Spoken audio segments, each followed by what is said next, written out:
All right, so this is going to be another movie review. This one's called Without Warning, 1980. This is going to be another Adrian mention. I'm giving it 5 out of 5 stars. I love this flick. Rated R, an hour and 29 minutes. The movie poster says, it preys on human fear. It feeds on human flesh. Also known as It Came Without Warning.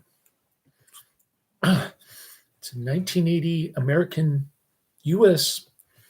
horror science fiction film directed by Graydon Clark. Don't know who that is.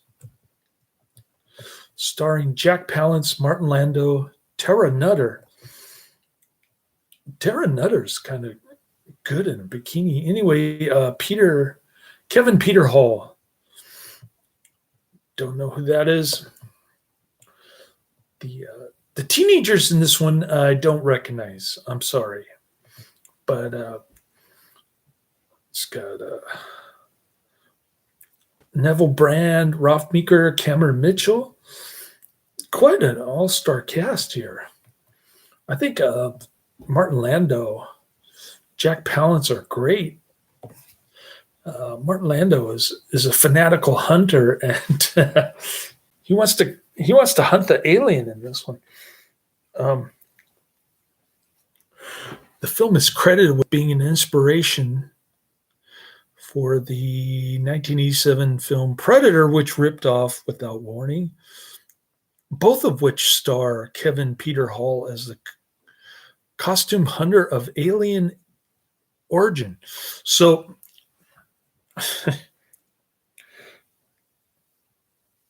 the alien and the Predator are played by the same guy, Kevin Peter Hall. So I guess I'll put his name in the description box. Now I know who Kevin Peter Hall is. Okay. He played both the Predator and the alien in Without Warning. All right.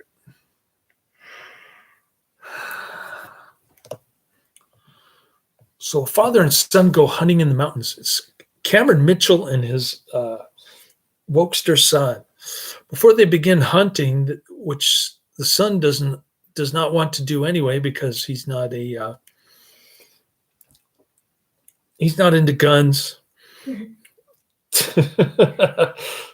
He hates guns. He hates capitalism.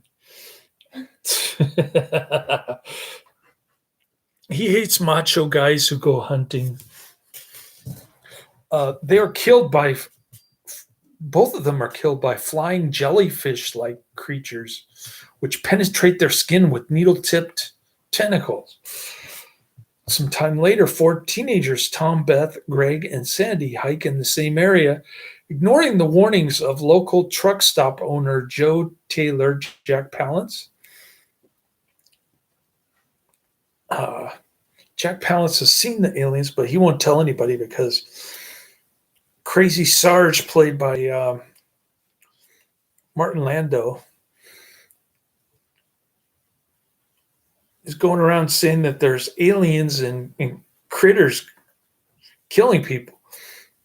And everybody thinks Sarge is crazy. So if Jack Palance says the same thing, they're going to think he's crazy too. A group of Cub Scouts led by Larry Storch is also in the area. Their leader, Larry Storch, is also killed by the alien creatures, while his troop runs into an unidentified humanoid and flee. The teenagers set up camp at a lake, but after a few hours, Tom and Beth disappear. Sandy and Greg go looking for them and discover their bodies in an abandoned shack. They drive away in their van while being attacked by one of the jellyfish, which tries to get through the car's windshield. After they get rid of it, they arrive at the truck stop. Greg tries to get help from the locals, but they do not believe him except for Fred Sarge Dobbs, Martin Landau, who is a mentally ill veteran. Great performance. I like Martin Landau in this one. This one has a budget of $150,000, 1980, which is pretty low. Sandy encounters a humanoid and flees into the woods, where Joe Taylor finds and returns her to Greg. While they discuss the situation, the sheriff arrives, but Sarge shoots him and begins to become more paranoid. We loved Sarge in this one. He thinks Greg and Sandy have been possessed by aliens. And he also thinks that Joe Taylor, Jack Palance, is possessed by alien. Greg and Sandy leave with Taylor, who reveals he has been attacked by the humanoid before and secretly keeps the flying jellyfish as trophies. That's pretty cool. He sees the jellyfish attached to a post, and he just keeps stabbing it with their knives, with his hunting knife. And people actually use guns and knives in this one for protection. So we like films like that when people are actually defending themselves. Anyways, so he cuts open this jellyfish, and then he sticks it in a jar full of I don't know, formaldehyde or something to keep it to keep it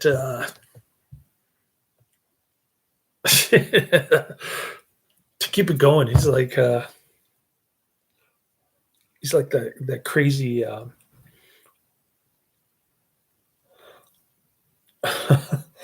reminds me of that Dr. Lamb. 1992.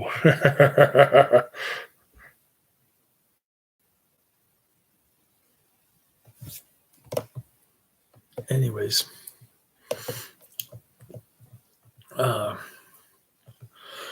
they search for the shack, and once there, Taylor goes inside to find only the bodies of Tom, Beth, and the Cub Scout leader. They discuss waiting for the creature when Taylor is attacked by another jellyfish.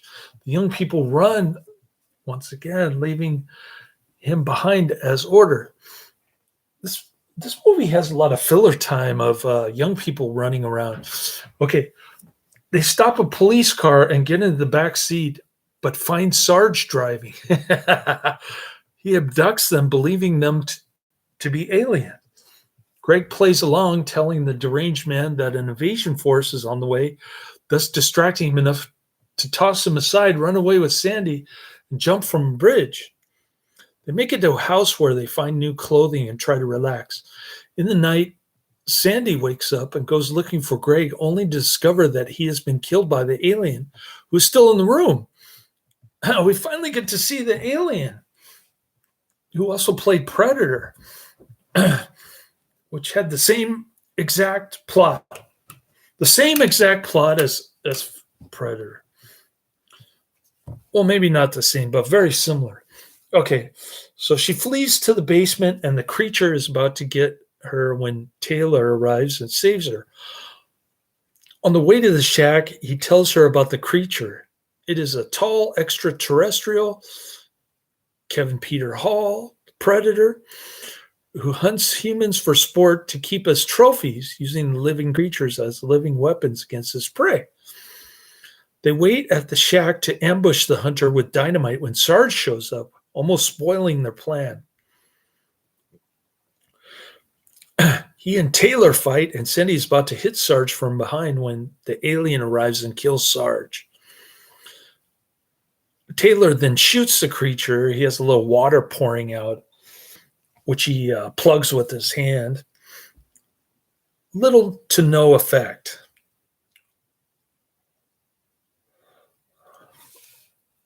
All right. That's it.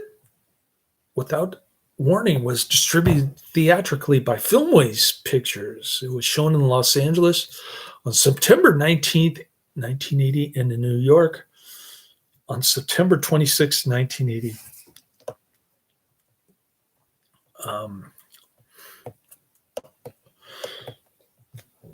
So that's all I have to say about Without Warning from Wikipedia.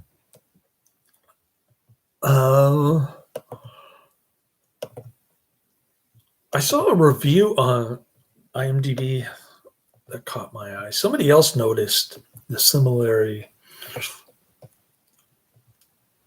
to Predator. Predator obviously ripped off this movie. There's no question about it.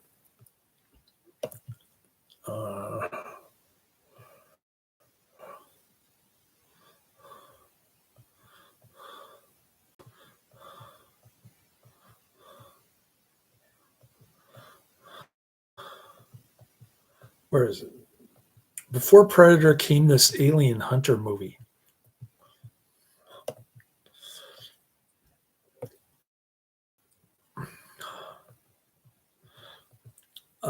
By the way, Jack Palance and Martin Landau were both in Alone in the Dark, another great flick. But it's kind of interesting how Martin Landau's career path sort of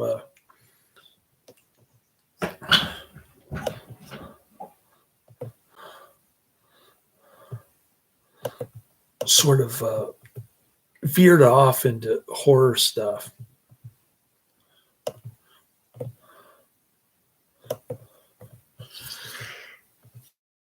Anyways, I think the review, but I thought it was pretty good. The similarities between this and Predator. So there you have it. My second review for today. I'm going to take a little nappy poo right here. And we'll keep going down the list. This movie marathon, only did one yesterday.